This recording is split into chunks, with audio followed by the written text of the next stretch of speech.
Ayan, so this is sample problem number 2.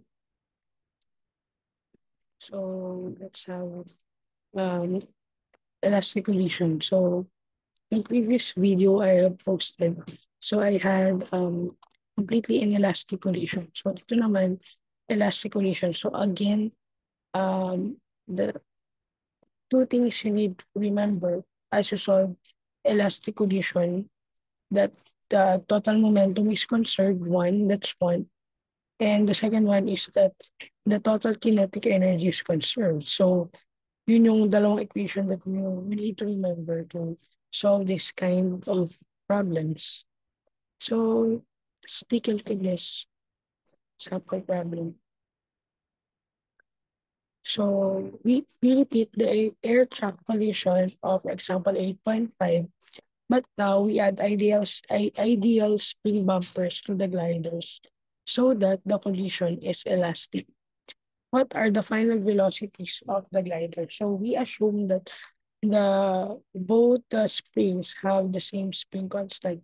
So ang mangyayari dyan, no, the two gliders will collide, but since inattach natin ay spring, so it will be a complete elastic collision. So yung kinetic energy mo before the collision and after the collision will the total kinetic energy will be the same.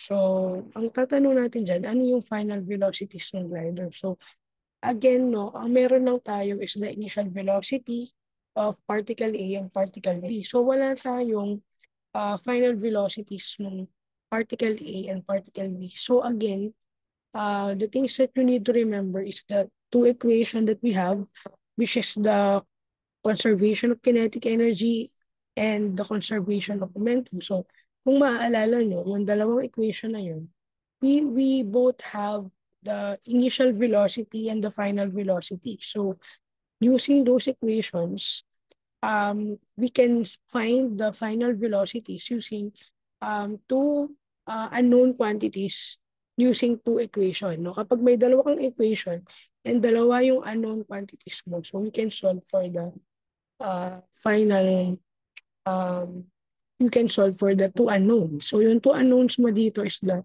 final velocity ng particle A and the final velocity ng particle B. Okay? So kung makikita nyo dun sa drawing, yung dalawang vector will, the magnitude of the two vectors, no, yung resultant vector niyan o yung summation ng dalawang vector niyan, equal siya before and after. Okay? So, let's begin.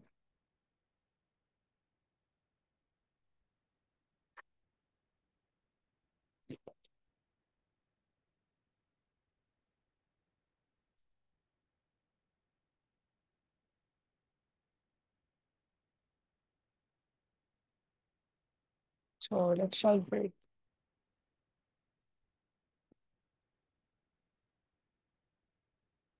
So, we have yung mass A, it's equal to 0.50 kilograms.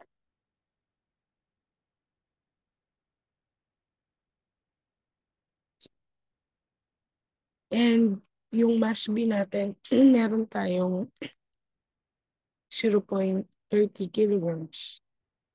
No, so, makikita natin dyan yung velocity natin, initial velocity ng particle A, pareha sila, yung A and B may 2 meters per second magkaiba lang ng direction. So, yung VA 1x natin is equals to 2 meters per second. Then, our VB 1x, so ibig sabihin, the velocity of particle A, so this one, the velocity of particle A before the collision is 2 meters per second, and the velocity of particle B before the collision is equals to negative 2.0 meters per second. So, ang hinahanap natin, we would like to find the final velocity of particle A. And we have the, and we want to find the final velocity of particle B after the collision. So equation that we need to remember, these kinds of problem, we need to remember that the total momentum before the collision is equals to the total momentum after the collision. So that's your equation 1. And we need to remember also that the kinetic energy, the total kinetic energy before the collision is equals to the total kinetic energy after the collision. So that will be your equation 2. Then coming from there, we will derive to get a two equation with two unknowns. No? So parang ano to, yung sa algebra nyo in your previous grade. Yeah. So let's solve.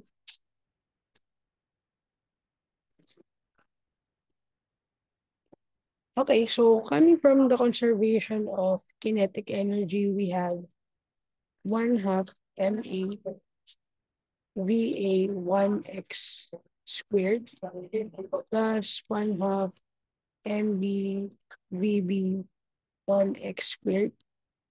So equal siya sa 1/2 MA VA 2x squared plus, ayan, yan naman, plus 1/2 MB VB 2x squared. So that's the formula that we have for the conservation of kinetic energy. So if you can remember on our last discussion, I have shown this equation to you. However, dun sa situation na meron tayo, before the collision, yung isang particle ay at rest. Pero dito, kung makikita nyo, both of them uh, have velocities before the collision. Kaya lahat nito meron lahat, no? Walang equal to 0 dyan. Since lahat may velocity before the collision. So we can divide both sides, no, by 1/2. So we can just simplify this, no. We have, then pwede natin pagsamahin yung lahat ng may mass A. So ilipat mo to dito, then ito pwede mo to lipat to.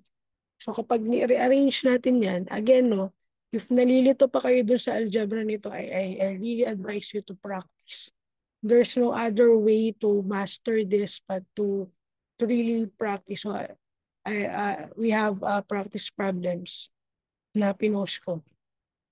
So we have MA VA 1x squared minus, so ito nilipat ko to dun sa kabila, no, minus MA VA 2x squared. So just be careful with the subscript.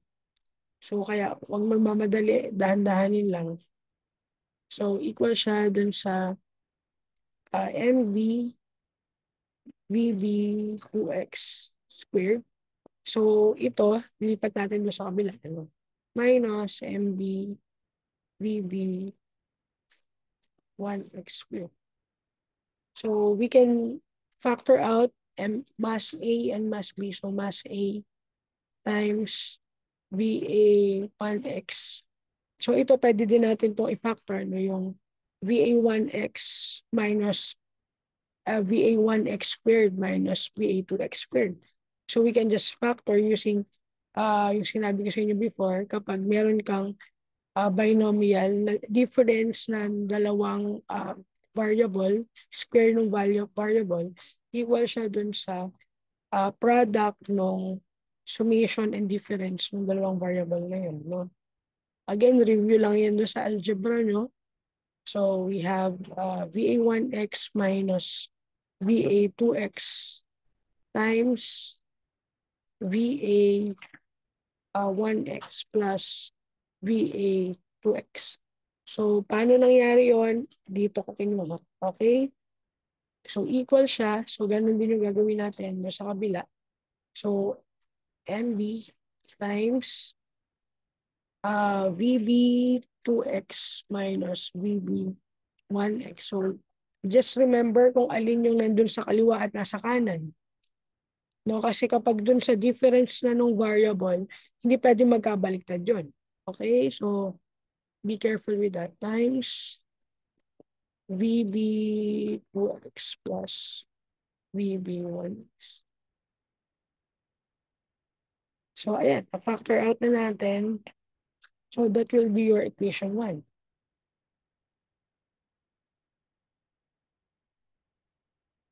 Tama, no? Sige. So, equation 2 will come from the conservation of momentum. So, coming from the conservation of momentum is equal to the total momentum before the collision is equal to the total momentum after the collision.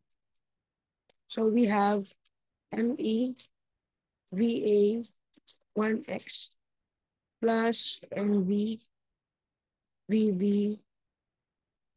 1x is equals to the total momentum after the collision. So it's MA VA 2x plus MV VB 2x. So that will be our, dyan magagaling yung second equation natin. So pagsamahin lang natin yung may mass A, so ilipat natin to dun sa kabila, then itong isa lipat natin dun sa kabila, no? Para magkakasama yung lahat ng may MA. So it will be MA, tapos kapag pinactor out mo yun, no, so ang kakalabasan niya sa MA times VA1x minus VA2x is equals to, kapag nilipat mo sa kabila, tapos pinactor out mo ulit, so MV times VB 2x plus, minus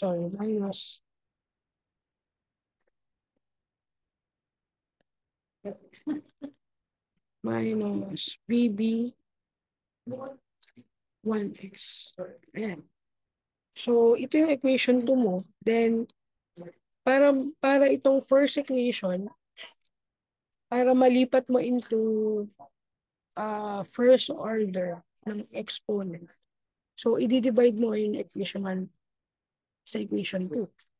So, again, no, itong equation 1 tsaka equation 2, if you will solve problems regarding elastic collision, you will always encounter that. So, you practice deriving this. If you don't want to memorize, so ako, what I do is I practice this. No? Nung nag-aaral ako, no, I will always write it. Kasi kapag magsosolve ako ng elastic collision, yan din yun. No, kapag parehas may initial velocity, yan at yan yun. So alam ko na kung ano yung first equation ko, alam ko na yung second equation ko. Alam ko na kapag dinivide ko yun, ito yung kakalabasan. So I can use that, no? So if we will divide equation 1 sa equation 2, ang kakalabasan natin is makakancel,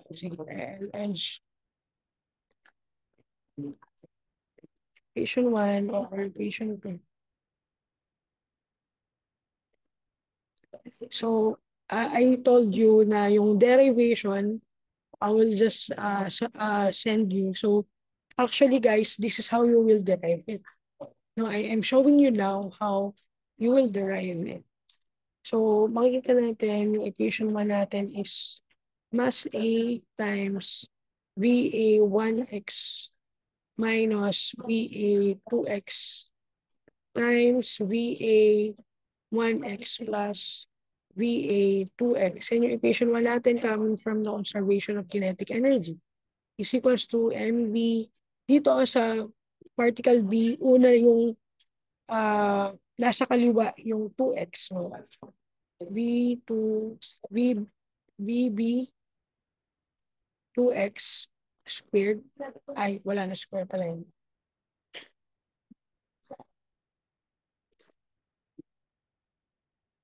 Plus VB 1x times VB2x minus VB1x. So, i-divide natin yun dito sa equation 2, which is MA times VA1X minus VA2X is equals to MB times VB2X minus VB1X. Okay, guys, yan yung laging kakalabasan nyo kapag may initial velocity, no? Just derive it. So, pag dinivide mo yan, you will divide the MB, the MA, the VA1X minus VA2X, and the VB2X over ay minus VB1X. So, mawawala na yun. So, ang iiwan is VA1X plus VA2X is equals to VB2X plus VB1X. No? So, you can just simplify this kasi you know okay, meron na kayo equation dyan. No? So, that will be your equation 3. So, again, guys, ito equation 1 and equation 2. Kailangan mo yun to get the equation 3. So, kapag alam mo, ito equation 1, equation 2, then, pwedeng hindi mo na isulat. Hindi ko naman i-require na dun kayo magsimula. Pero, I recommend that if ayaw na mag-memorize, ako ayaw mag-memorize, practice to derive. So, meron na tayo equation 3. So, if i-rearrange ko yan, pagsasamahin ko sa isang sa left side, yung unknown, and sasamahin ko sa right side, yung alam natin, yung known. So, alam natin meron tayong VA1X, meron tayong VB1X. So, pagsamahin ko na yan dun sa right side. So, ang kakalabasan natin dyan, meron tayong VA2X minus VB, ulit. Ay, VB. VA2X, so ito, unknown pa to, no?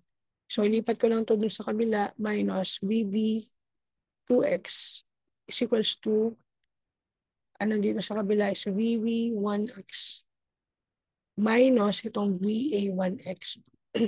VA1X. So, alam natin yung VB1X and VA1X, no? Ito yung unknown natin. So, meron na tayong isang equation, no? The equation 3 for the two unknowns. So, isang equation na lang yung kailangan natin for the unknown. Kasi, remember, no, sa algebra nyo, if meron kang dalawang linear equation, you can know the x and y. So, ayan, i-simplify natin. We have VA2X minus VB2X is equals to, ano yung VB1X natin? It's negative 2.0 meters per second minus 2.0 meters per second. Again, VB1X is negative because it's towards the left. So we have VA2X minus VB2X is equals to negative 4.0 meters per second. So, ito yung isang important equation mo. So, isipin nyo, this is your linear equation 1, no? Remember, it's your x, ito yung y nyo, and this is your, di ba, A, B, C yan, yung C coefficient. So, saan natin kukunin yung isa pang equation, linear equation? So, we get that from the momentum, no? Conservation of momentum. So, again, coming from the conservation of momentum, so we have MA, VA1X.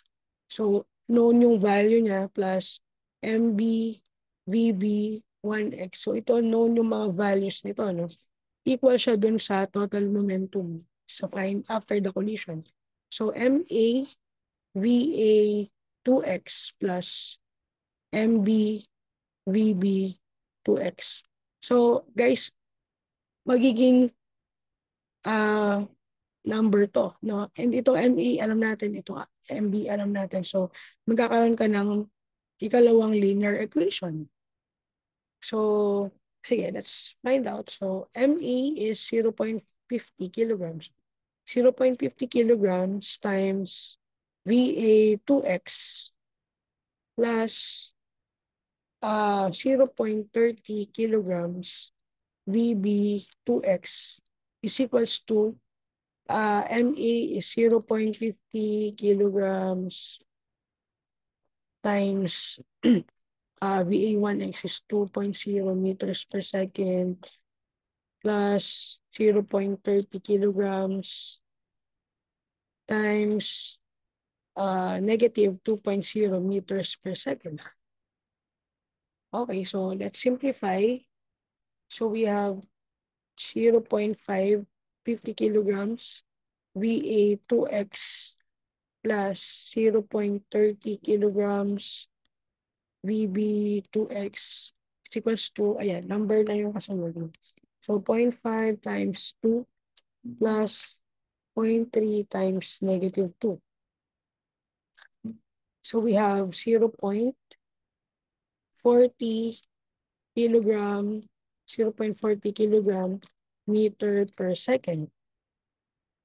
So this is your equation 4.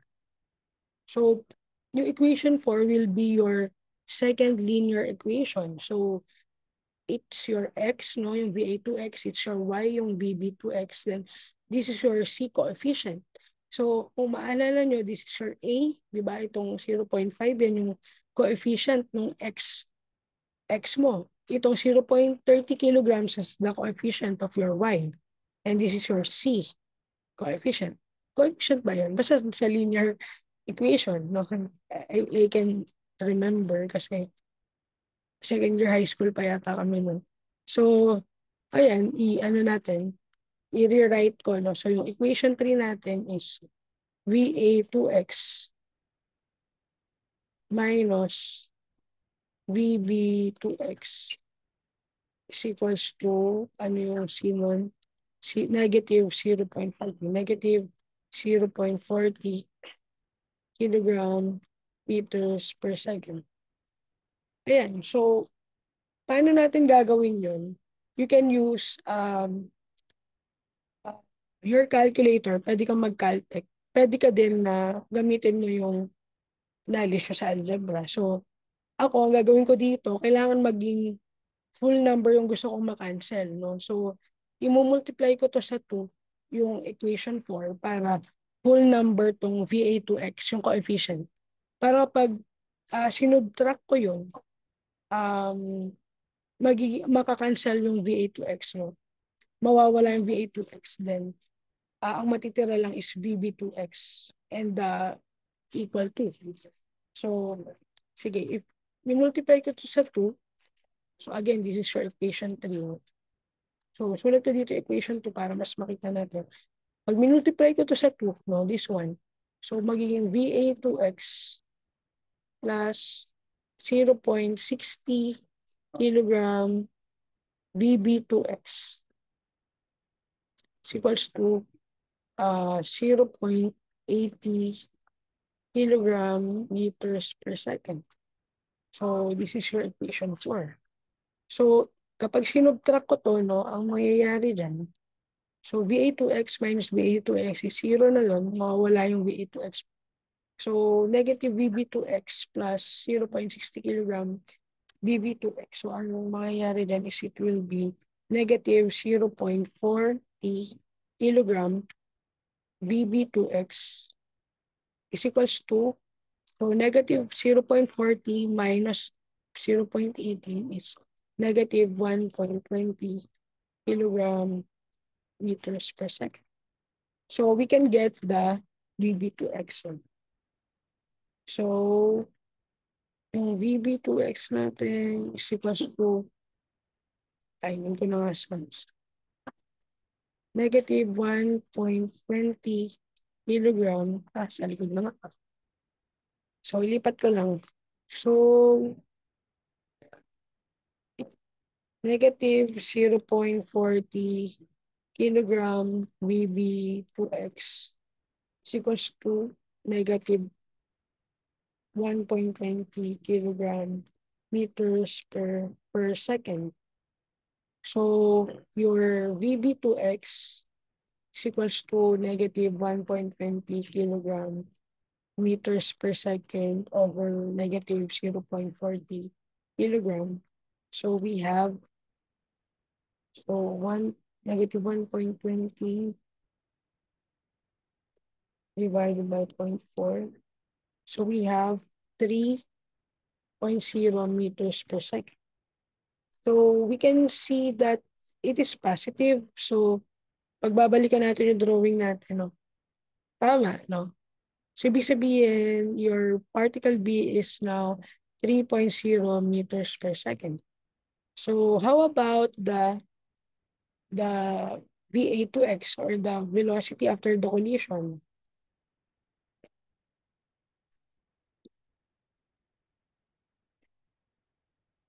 Okay, so if VA2X, pwede natin, remember paano mo makukuha yung isang unknown, pwede kang gumamit whether kung ano equation yung gusto mo. Ito bang una or ikalawa na linear equation. So ako, gamitin ko na lang itong ikalawa. So, yung una. Kasi walang ibang coefficient. So, coming from VA2X minus VB2X is equals to negative 4.0 kilogram meters per second. So you know the VB2X now. So you have VA2X is equals to negative 4.0 kilogram meters per second plus VB2X. So you have VA2X is equals to negative 4.0 kilogram meters per second plus your VB2X or the velocity of particle B after the collision is 3.0. Ay, mali yung unit ko. Ulit. So it's meters per second. Sorry. It should be meters per second. So this one is meters per second. And so 3.0 meters per second.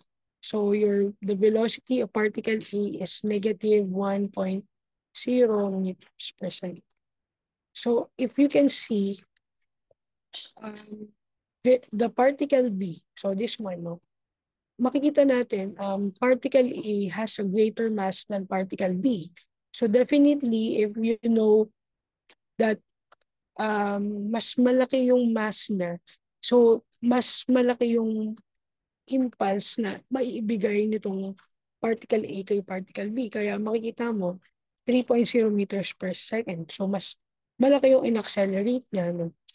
Compared to the particle A na 1.0 meters per second na lang yung magnitude. Okay, so if you reach this part of the video, so I want you to show me. So I will generate tonight some parang submission video. So this is an NSR. So for 3 points. So show me the proof using the solution, no? The proof that the momentum is conserved, momentum and kinetic energy.